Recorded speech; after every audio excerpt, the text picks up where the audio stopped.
ओह दरिया साहिबा, आखिर आपा का बिस्तर मिल गया तुम्हें।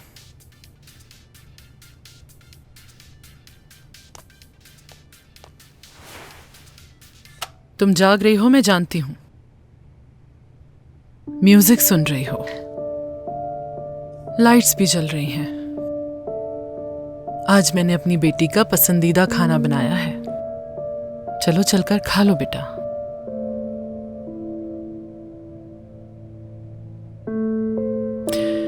तुम इतने शोर में कभी नहीं सो सकती, मैं जानती हूं। बचपन से तुम ऐसी हो, जरा से शोर से उठ जाती थी और उरूज लोरी के बगैर सोती नहीं थी। तुम्हारे बाबा लोरी गाते थे और मैं गाना गाती थी उसके लिए। उस दौरान तुम रोती रहती थी और उरूज सो जाती थी। तुम दोनों के बचपन में बहुत तकलीफ उठाई है मैंने। शायद तुम्हें याद हो दरिया, छोटे थे तुम लोग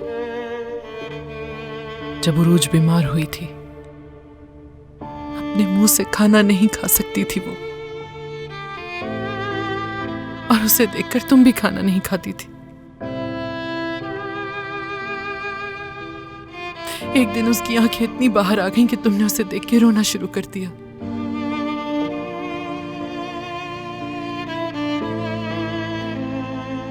तुम बचपन से ही बहुत गुस्से वाली रही हो दरिया। सिर्फ उरूज ही तुम्हें पुरसुकून कर सकती थी। मैंने हमेशा खुदा का शुक्र अदा किया कि मेरे बच्चे आपस में इतना प्यार करते हैं एक दूसरे से। अलग कैसे हो सकते हो तुम लोग मेरे लिए? जिस तरह उरूज मेरे दिल का हिस्सा, इस तरह तुम भी मेरे दिल का हिस्सा हो। एक बात बताऊं तुम्हें, तुम 3 बहनों में तुम बिल्कुल मेरे जैसी लगती हो, और मुझे लगता है कि अपनी बहनों में से तुम सबसे ज्यादा मजबूत हो। वालिदैन के लिए उनकी औलाद बराबर होती है। मगर तुमने सुबह वाकई में बहुत गुस्सा दिला दिया था दरिया। बहुत परेशान हो गई थी मैं आज, क्योंकि तुम्हारा उरूज से बात करने का तरीका मुझे अच्छा नहीं लगा। असल में तुम ऐसी नहीं हो।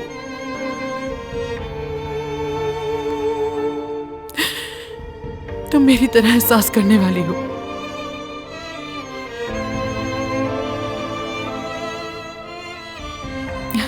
खैर,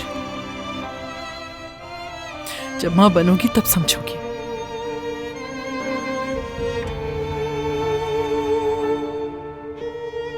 मुझे उसे समझने की जरूरत है अम्मी। जितना जल्द हो सके उसे समझ जाऊं तो बेहतर है, फिर कहीं ऐसा ना हो कि देर हो जाए। दरिया,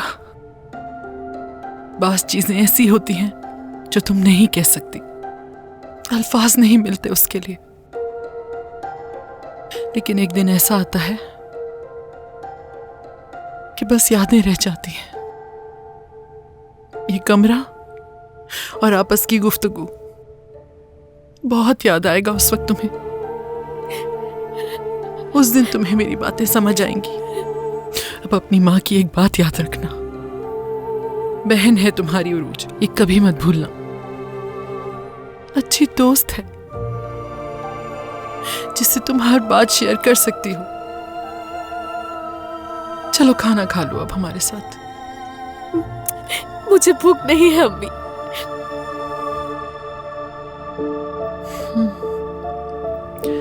ठीक है।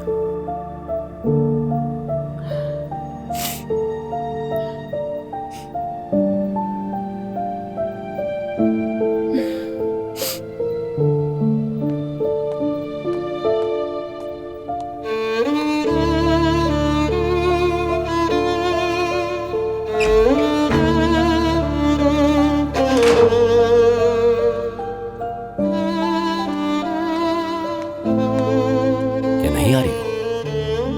नहीं, वो कह रही है भूख नहीं। मैं जाकर देखती हूँ। नहीं उरूज, तुम बैठ जाओ, जिद्दी है, नहीं आएगी तुम्हारे कहने पे।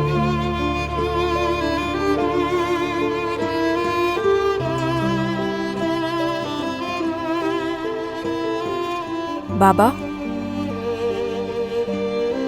अम्मी नाराज हैं क्या आपसे? ये क्या बात हुई बेटा? हाँ,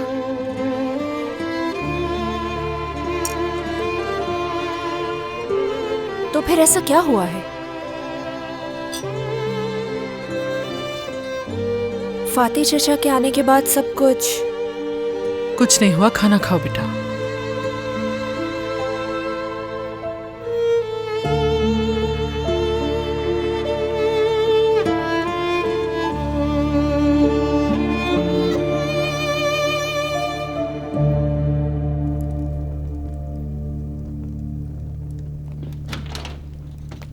हिकमत भी आ गए।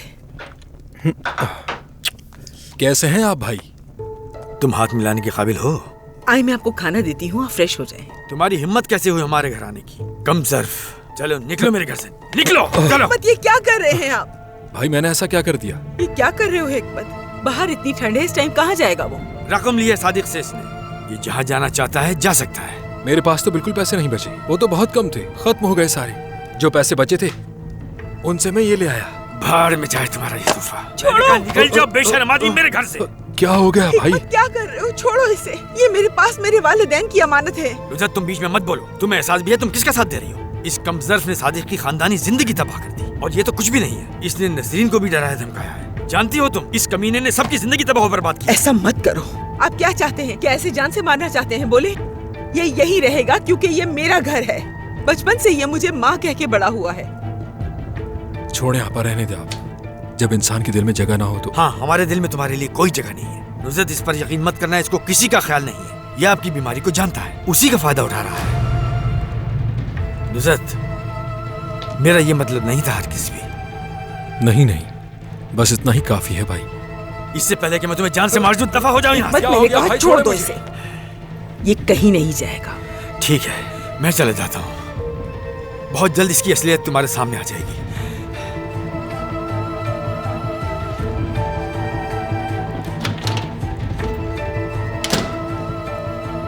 आपा, मेरी प्यारी आपा, आप यहाँ बैठ जाएं आराम से।